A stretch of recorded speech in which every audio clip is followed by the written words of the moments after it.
സിനിമയിൽ പരിശുദ്ധ റസൂൽ അപഹസിക്കപ്പെടുന്നുണ്ട്. പരിശുദ്ധ റസൂലിന്റെ ഹദീസുകൾ കൃത്യമായ രീതിയിൽ മാനംകെട്ട രീതിയിൽ അവതരിപ്പിക്കുന്നുണ്ട്. ഫെമിനിസ്റ്റ് ഫാത്തിമക്ക് അതാണ് അത്ര പറയുന്നത്. അതിനെ വെച്ചിട്ട് ചില പഠനങ്ങൾ നടത്തിയ ആളുകളൊക്കെ എനിക്ക് അവരുടെ ക്ലിപ്പൊക്കെ വിട്ടു. എന്തിനായിരുന്നു? ഞാനും ഉണ്ട് അത്രയിൽ അഭിനയിക്കുന്നത്. അതാ രസം. ഞാനുണ്ട് ആ സിനിമയിൽ ഞാനുണ്ട് അഭിനയിക്കുന്നത്. തിരക്കടില്ലല്ലോ മുസ്ലിയാർ എന്നായിരിക്കും അല്ല വിചാരിക്കണത്. ഞാൻ അറിയില്ല അഭിനയിച്ചത്. എൻ്റെ ഒരു പ്രസംഗത്തിന്റെ ഒരു ഭാഗം ആ സിനിമയിൽ ഏതോ ഒരു സന്ദർഭത്തിൽ എടുത്തു കൊടുത്തിട്ടുണ്ട്. അത്രയും. അതിനെപ്പറ്റി ഒരു സുഹൃത്ത്, ചങ്ങരംകുളം ഭാഗത്തുള്ള ഒരു സുഹൃത്ത് വീഡിയോ ഉണ്ടാക്കിയിട്ട് അയാൾ എനിക്കത് അയച്ചു തന്നിരുന്നു. നമ്മൾ ആലോചിച്ച് നോക്കൂ, നമ്മൾ സ്വാഭാവികമായ ഒരു പ്രസംഗം നടത്തുന്നത് പോലും വെട്ടിമുറിച്ചിട്ട് സിനിമക്കാർ എങ്ങനെയെങ്കിലും ഈ സമൂഹത്തിനെ തോൽപ്പിക്കണം എന്ന് കരുതി പ്രവർത്തിച്ചുകൊണ്ടിരിക്കുന്നു. ആ സമയത്ത് ചില ശൈഖന്മാര് സിനിമ ഹറാമാന്ന് ആരെ പറഞ്ഞു എന്ന്. പഴയകാല ഒരു സിനിമാ നടന്റെ പേരും പറഞ്ഞിട്ട് അയാൾ സ്വർഗത്തിലല്ല എന്ന് നിങ്ങൾക്ക് പറയാൻ പറ്റുമോന്ന്. അയാൾ സ്വർഗത്തിലല്ല എന്ന് നിങ്ങൾക്ക് പറയാൻ പറ്റുമോന്ന്. ഇതിനൊക്കെ എന്താ നമ്മൾ പറയേണ്ടത്? ഇതിനൊക്കെ നമ്മൾ എന്താണ് പറയേണ്ടത്? ഇതുകൊണ്ടാണ് മഹാന്മാർ ഈ സൂഫിയാക്കളുടെ ലക്ഷണം പറയുമ്പോ താഅത്തില് ആരാധനകളിൽ നിമഗ്നനായിരിക്കലാകുന്നു അവരുടെ ഏറ്റവും ഇഷ്ടപ്പെട്ട പരിപാടി എന്ന് പറയുന്നത്. ഫുളൂലത്ത് അടിക്കലല്ല എന്ന്. 10 കാര്യങ്ങൾ ഇനിയും കുറെ വിശദീകരിക്കാനുണ്ട്. അസ്സബ്റു അൻ ഫഖദിദ് ദുനിയാ അനിൽ ഖുറൂജി ഇലൽ മസ്അലത്തി വത്തഖ്ശഖ്വ.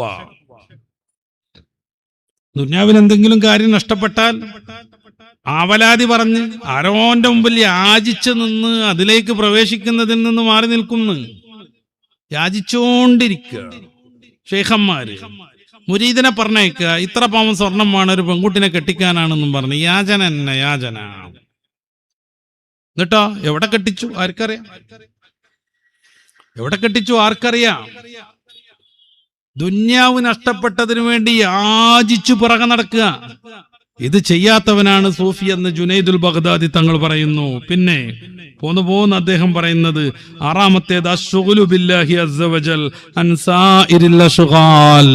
മറ്റെല്ലാ പ്രവണതകളിൽ നിന്നും മാറി അല്ലാഹുവിൽ വ്യാപൃതരാവുക. അല്ലാഹുവിൽ ദിക്റും ഫിക്റുമായി നിൽക്കുക. അള്ളാഹുവിനെ കുറിച്ച് ഉപദേശിക്കുക. ഇബാദത്തുകൾ വർദ്ധിപ്പിച്ചുകൊണ്ടേയിരിക്കുക. ഞാൻ നേരത്തെ പറഞ്ഞ ഒരു തോന്നിയാസത്തിലും പങ്കെടുക്കാതിരിക്കുക.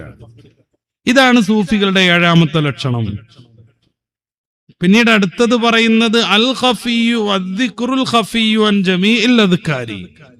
ദിക്റുകളൊക്കെ ചൊല്ലി പിന്നെ അത് ഹൃദയത്തിലേക്ക് കടന്ന് ഹൃദയത്തിന്റെ ഉള്ളിൽ നിന്ന് പൊട്ടുന്ന ഒരു ദിക്റുണ്ട്, അതിലേക്ക് എത്തുക. മനായ സൈനുദ്ദീൻ മഖ്ദൂം തങ്ങൾ ആ ഒരു ഘട്ടത്തിലേക്ക് എത്തിയാൽ ശ്വാസവും നിശ്വാസവും അല്ലാഹു ആവുമെന്ന് പറയുന്നുണ്ട്. അദ്കിയയിൽ വെറുതെ ശ്വാസം വിടൂല. ശ്വാസം അല്ലാഹു, നിശ്വാസം അല്ലാഹു, സർവ്വ ചിന്തയും അല്ലാഹു. വലൗ ഖാത്തറത് ലീ ഫീ സിവാക ഇറാദത്തുൻ അലാ ഖാതിരി യൗമൻ ഹകംതു ബിരിദ്ദതി. ഏതെങ്കിലും ഒരു സന്ദർഭത്തിൽ ഏതെങ്കിലും ഒരു നിമിഷത്തിൽ എന്റെ ഹൃദയത്തിൽ റബ്ബേ നിന്നെ കുറിച്ചല്ലാത്തൊരു വിചാരം വന്നാൽ ഹകംതു ബിരിദ്ദതി, ഞാൻ മുർത്തദ്ദായി എന്നങ്ങോട്ട് പ്രഖ്യാപിക്കുമെന്ന് പാടി നടന്ന സൂഫി വര്യർ. അള്ളാഹുവിലായിരിക്കുക സർവ്വചിന്തയും. അങ്ങനെ വരുമ്പോ ഭൗതികമായ സംഗതികളിലേക്ക് കയറാൻ പറ്റൂല. എങ്ങനെയെങ്കിലും പണം സ്വരൂപ് കൂട്ടണം എന്ന് സൂഫിക്ക് വിചാരം വരൂല. ഇന്നതിനൊക്കെ നേരെ എതിരായ ആളുകളെയാണ് നമ്മൾ വലിയ വലിയ ഔലിയാക്കളായിട്ട് പരിചയപ്പെടുത്തി കാണുന്നത്. നേരം വെളുക്കോളം മുരീദന്മാരെയും കൂട്ടിയിട്ട് ഫുളൂലത്ത് പറഞ്ഞിരിക്കുക, പൊട്ടത്തരം പോയത്തങ്ങൾ പറഞ്ഞുകൊണ്ടിരിക്കുക. അതിൽ ഗീബത്ത് വരുന്നു, നമീമത്ത് വരുന്നു, പൊള്ളു വരുന്നു, കള്ളം വരുന്നു. നേരം വെളുക്കോളം മുരീദന്മാരെയും കൂട്ടിയിട്ട് തള്ളി മറിച്ചുകൊണ്ടിരിക്കുക. ഇതാ ചില സൂഫിമാരുടെ പരിപാടി. അവരിങ്ങനെ പൊങ്ങുക, സ്വന്തം പൊങ്ങുക. ഞാൻ അങ്ങനത്തെ ആളാണ്, ഞാൻ ഇങ്ങനത്തെ ആളാണ്, ഞാനാകുന്ന മഹാൻ, അനമേനുല്ലാ മേന വാഴതി, ഞാനാ വലിയ സംഭവം, ഞാനല്ലാതെ വേറൊരു സംഭവമല്ല. ഈ തള്ളും കേട്ട് വായലും നോക്കി നേരം വെളുക്കോളം ആക്കിലും ബാലിഹുമായ മനുഷ്യന്മാർ ചെലവഴിച്ചുകൊണ്ടിരിക്കുകയാണ്. എവിടെയാണ് ഇങ്ങനെ ഒരു തസൗഫ് നമുക്ക് കാണാൻ പറ്റുന്നത്? അടിയന്തര പ്രാധാന്യമുള്ളതല്ലാത്ത കാര്യങ്ങളിൽ നിന്നെല്ലാം വിട്ടുനിൽക്കൽ ഒരു വിശ്വാസിയുടെ മതത്തിന്റെ സൗന്ദര്യമാണെന്ന് ഷഫീഉൽ വറ മുഹമ്മദുർ റസൂലുള്ളാഹി ഇത് വിശദീകരിച്ചുകൊണ്ട് ഇമാം നബവി തങ്ങൾ പറയുന്നുണ്ട്, ഇസ്ലാമിന്റെ ആകെ മൊത്തം തിയോളജി 3 ഹദീസുകളിൽ അല്ലാഹുവിന്റെ റസൂൽ സംഗ്രഹിച്ചിരിക്കുന്നു. അതിൽ 3-1 പകരം നിൽക്കുന്നതാണ് ഈ ഒരു പുണ്യവചനം.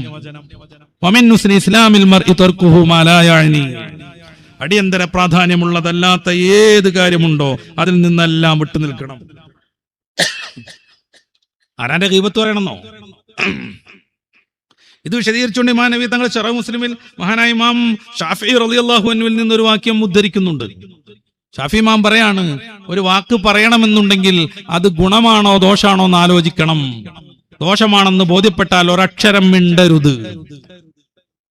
ദോഷമാണോ ദോഷമല്ലേ എന്ന് നമുക്ക് ബോധ്യപ്പെടാത്തൊരു കൺഫ്യൂഷൻ വന്നാൽ മിണ്ടിപ്പോകരുത്. തന്റെ റസൂൽ പറഞ്ഞിട്ടുണ്ട്, അൽ ഹലാലു ബയ്യിൻ വൽ ഹറാമു ബയ്യിൻ വബൈനഹുമാ മുസ്തബിഹാത്തുൻ ലാ യഅലമുഹുന്ന കസീറും മിനൻ നാസ്. വ്യക്തമായ ഹറാമുകൾ, അതാ നമ്മൾ ചെയ്യേണ്ടത്. വ്യക്തമായ ഹറാമുകൾ 100% മാറി നിൽക്കണം. അതിന്റെ ഇടയിലുണ്ട് വിധി നിർണയമല്ലാത്ത, പൊതുവെ ആളുകൾക്ക് മനസ്സിലാവാത്ത, എന്നാൽ മുജ്തഹിദുകളായ പണ്ഡിതന്മാരെ പോലെയുള്ളവർക്ക് മാത്രം മനസ്സിലാകുന്ന ചില സംഗതികൾ. അതിനാണ് മുസ്തബിഹാത്ത് എന്ന് പറയാം. റസൂലുള്ളാഹി സ്വല്ലല്ലാഹു അലൈഹി വസല്ലം തങ്ങൾ വിശദീകരിക്കുന്നു, ആരാണോ ഇതിൽ നിന്ന് മാറി നിൽക്കുന്നു ഫഖദ് ഇസ്തബ്റഅ അൻ ദീനിഹി വഇറളിഹി, അവന്റെ അഭിമാനത്തെയും മതത്തെയും അവൻ സംരക്ഷിച്ചു. വമൻ വഖഅ ഫീഹി, ആരാണോ ഇത്തരം വിധി നിർണിതമല്ലാത്ത സംഗതികളിൽ കൂടിക്കൊണ്ടിരിക്കുന്നത് വഖഅ ഫിൽ ഹറാം, അവൻ ഹറാമിലേക്ക് പതിച്ചു പോകും. ഇതേ ആശയം വിശദീകരിച്ചുകൊണ്ട് 3-ാം അധ്യായം സൂറത്ത് ആൽ ഇംറാന്റെ 7-ാമത്തെ വചനം വരുന്നു.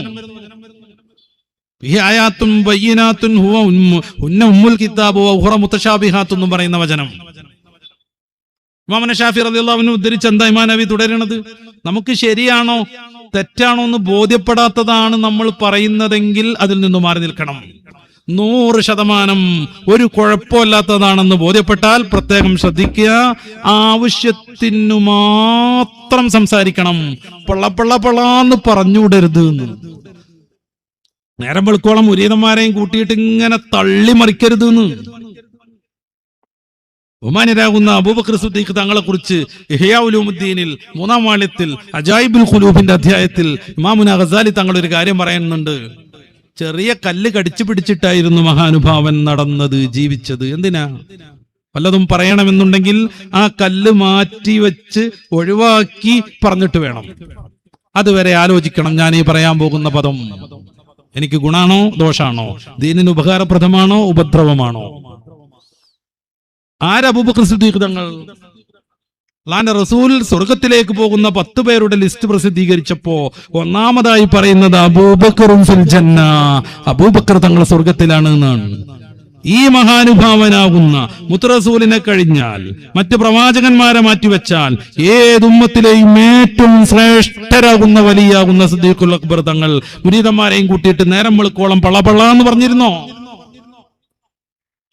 തള്ളിമറിച്ചോ? ഏതെങ്കിലും ഒരാളുടെ കുറ്റം പറഞ്ഞുകൊണ്ടിരുന്നോ? അവരെ എങ്ങനെയൊക്കെയാണ് നമുക്ക് കീഴ്പ്പെടുത്താൻ പറ്റുകയെന്ന് തന്റെ ഫാൻസിനെ കൂട്ടിയിട്ട് ചർച്ച ചെയ്തോ? തന്നെ പൊക്കി ഫ്ലക്സ് വെക്കാൻ പറഞ്ഞോ? തന്നെ ഇന്ന വിശേഷണം പറഞ്ഞ് പുകഴ്ത്തുകൊണ്ടിരിക്കുന്ന അവർ മുരീദന്മാരെ പ്രേരിപ്പിച്ചുകൊണ്ടിരുന്നോ? മുരീദന്മാരുടെ ഭാര്യമാരെ കണ്ടപ്പോ മോഹിച്ചുപോയോ? മുരീദന്മാരുടെ സ്വത്ത് മൊത്തം തന്റെ പേരിലാക്കിയോ?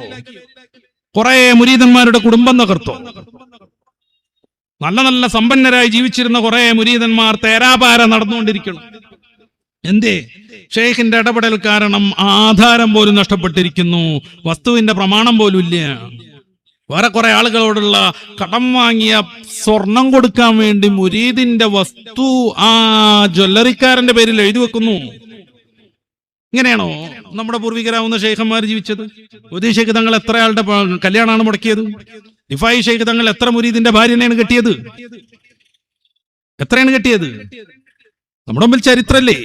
വിശാലമായ ദീനീ നേതാക്കളുടെ കഥ പറയുന്നില്ലേ നമ്മുടെ ഗ്രന്ഥങ്ങൾ? എവിടെയാ നമ്മൾ അങ്ങനെയൊക്കെ കാണുന്നത്? ഇങ്ങനത്തെ ഒരാളെ കാണുമ്പോ ഏത് ഷെയ്ഖാണ് സുജൂദ് ചെയ്യൂടി എന്നോടൊന്ന് കൽപ്പിച്ചത്? അബൂബക്കർ സിദ്ദീഖ് തങ്ങളുടെ ചുറ്റുഭാഗവും സുജൂദിലായി കിടക്കുന്ന ഏതെങ്കിലും ഒരു മുരീദിനെ, മുറൽ ഫാറൂഖ് തങ്ങളെ, ഇബ്നു ഉമർ തങ്ങളെ, അബ്ദുല്ലാഹി ബിൻ അബ്ബാസ് തങ്ങളെ, സയ്യിദ് ബിൻ ഹാരിസ തങ്ങളെ, ഉസാമത്ത് ബിൻ സെയ്ദിനെ തങ്ങളെ ആരെങ്കിലും നമ്മൾ കണ്ടോ? അബൂബക്കർ സിദ്ദീഖ് തങ്ങളാകുന്ന വലിയ ഗുരുവിന്റെ ചുറ്റുഭാഗവും സുജൂദിലായി വീണവർ കണ്ടോ? ആരാ അബൂബക്കർ സിദ്ദീഖ് തങ്ങൾ? ഈ ഉമ്മത്തിലെ സർവ്വ ഗുരുക്കളുടെയും സർവ്വ വിജ്ഞാനികളുടെയും സർവ്വ ശൈഖന്മാരുടെയും സർവ്വ ഔലിയാക്കളുടെയും ഈമാൻ ഒരു തട്ടിൽ വെക്കുകയും സിദ്ദീഖുൽ അക്ബർ ആകുന്ന ആൺകുട്ടിയുടെ ഈമാൻ മറുതട്ടിൽ വെക്കുകയും ചെയ്താൽ സിദ്ദീഖോരുടെ ഈമാൻ മറ്റുള്ളവരെ കീഴ്പ്പെടുത്തി താഴ്ന്നു പോകുമെന്ന് ഷഫീഉൽ വറ മുഹമ്മദ് റസൂലുള്ളാഹി പറഞ്ഞ ഈ അബൂബക്കർ സിദ്ദീഖ് തങ്ങളെ ചുറ്റുഭാഗം ആരെങ്കിലും സുജൂദിലായിട്ട് കിടക്കണം നമ്മൾ കണ്ടോ? എന്തേ നമ്മൾക്കൊന്നും പഠിച്ചൊരു ദീനില്ല. നമ്മുടെ മുമ്പിലേക്ക് നമ്മുടെ ഉസ്താദുമാർ, ഞാൻ നേരത്തെ പറഞ്ഞ വിശുദ്ധമായ പരമ്പരയിലൂടെ കൈമാറി തന്നൊരു ദീനില്ലേ? ദീനിന്റെ ചരിത്രത്തിൽ ഏതെങ്കിലും കള്ളന്മാരാകുന്ന വ്യാജ ശൈഖന്മാരല്ലാതെ ഏതെങ്കിലും ആധികാരിക പണ്ഡിതൻ, ദീനിന്റെ ഹാദിം, ഇൽമറിഞ്ഞയാൾ, അള്ളാനെയും റസൂലിനെയും ഉൾക്കൊണ്ടയാൾ ചരിത്രത്തിന്റെ ഏതെങ്കിലും ഒരു ഘട്ടത്തിൽ തന്റെ മുരീദന്മാരെ കൊണ്ട് സുജൂദ് ചെയ്യിപ്പിച്ച് നമുക്ക് കാണാൻ പറ്റുമോ?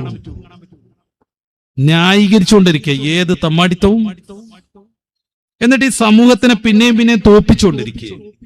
അല്ലെങ്കിൽ ലിബറലിസം കയറി മറിഞ്ഞിട്ട് ഈ സമൂഹത്തിൽ മറ്റുള്ള സമൂഹത്തിന് ബാധിച്ചതുപോലെയുള്ള അനാചാരങ്ങൾ, അനർത്ഥങ്ങൾ സംഭവിക്കാൻ പോകുന്നു. എന്താണ് അവരുടെ ഗ്രന്ഥങ്ങൾ പറയണത് എന്ന് ആ സമൂഹത്തിൽ ആർക്കും അറിയില്ല. മിക്കവാറും എന്താണ് അവരുടെ ഗ്രന്ഥങ്ങളിലുള്ളത് എന്ന് അവരുടെ നേതാക്കൾ പോലും പരിഗണിക്കുന്നില്ല. ഇതൊരു റിലീജിയൻ കമ്പാരിറ്റീവ് സ്റ്റഡീസ് അല്ല എന്ന് ബോധം എനിക്കുണ്ട്. അതുകൊണ്ട് ഞാൻ കൂടുതലൊന്നും അങ്ങോട്ട് കിടക്കണില്ല. എന്നാലും ചിലത് പറയണ്ടേ. പന്നി മാംസം കഴിക്കാൻ പാടില്ലെന്ന്, പന്നിയെ തൊടാൻ പാടില്ലെന്ന്, പന്നി തൊട്ടടുത്ത് തൊടാൻ പാടില്ലെന്ന് ബൈബിളിൽ 3 സ്ഥലങ്ങളിലെങ്കിലും ഉണ്ട്. എന്നാരാ കൂടുതൽ പന്നി മാംസം കഴിക്കുന്നത്? ഏത് കാര്യവും അന്യസ്ത്രീ ആസക്തിയോടുകൂടെ നോക്കിയാൽ നിന്റെ കണ്ണ് ചൂഴ്ന്നു കളയണമെന്ന് ബൈബിളിലുണ്ട്. മത്തായി സുവിശേഷത്തിന്റെ 5-ാം അധ്യായത്തിന്റെ 28-ാമത്തെ വാക്യം. ഇന്ന് ഒരു കുട്ടി തലയിൽ തട്ടണം എന്ന് പറഞ്ഞു വന്നാൽ പോലും ഇവരൊക്കെ കൂടെ നടത്തുന്ന സ്കൂളുകളിൽ നിന്ന് പുറത്തു പോകണം, ഇവിടെ തല മുളന്നിട്ടാലേ പറ്റുള്ളൂ എന്ന് പറഞ്ഞ് പഠിപ്പിക്കുകയാണ്. അന്യപെണ്ണിന് ആസക്തിയോടുകൂടെ നോക്കിയാൽ കണ്ണിന്റെ വ്യഭിചാരം. തെറ്റ് ചെയ്യാൻ നിന്റെ കണ്ണ് കാരണമാകുന്നെങ്കിൽ കണ്ണ് ചൂഴ്ന്നു കളയുക. കാരണം 2 കണ്ണുള്ളവനായി നരകത്തിൽ പോകുന്നതിനേക്കാൾ നല്ലത് ഒറ്റക്കണ്ണനായി സ്വർഗത്തിലെത്തുന്നത് അത്രേ. എല്ലാ ആദർശങ്ങളെയും ലിബറലിസം കേറിമാഞ്ഞ് മൗലികത നശിച്ചു നിൽക്കുമ്പോ ഏതാനും മുസ്ലിങ്ങളൊക്കെ തെറ്റ് ചെയ്യുന്നവരുണ്ടാകും, മദ്യപന്മാരുണ്ടാകും, വ്യഭിചരിക്കുന്നവരുണ്ടാകും. പക്ഷേ പൊതുവെ ഈ സമൂഹം അതിന് ഇതുവരെയും തയ്യാറായിട്ടില്ല. കേരളത്തിൽ ഒരൊറ്റ അബുക്കാരി ലൈസൻസ് പോലും മുസ്ലിമിന്റെ പേരിലില്ല. കേരളത്തിലെ ആകെ മൊത്തം വൃദ്ധസദനങ്ങൾ പരിശോധിച്ചാലും വളരെ വളരെ പരിമിതമായ എണ്ണമേ മുസ്ലിം പേരുള്ള വൃദ്ധരും വൃദ്ധകളും അതിലുള്ളൂ. ഈ നന്മ ഈ സമൂഹത്തിൽ നിലനിൽക്കുന്നുണ്ട്. അതില്ലാതെയാക്കാൻ എന്തൊക്കെ ചെയ്യാൻ പറ്റും അത്രക്കും അതിലേറെയും നമ്മുടെ പൊതുസമൂഹം ചെയ്തുകൊണ്ടേയിരിക്കുന്നുണ്ട്.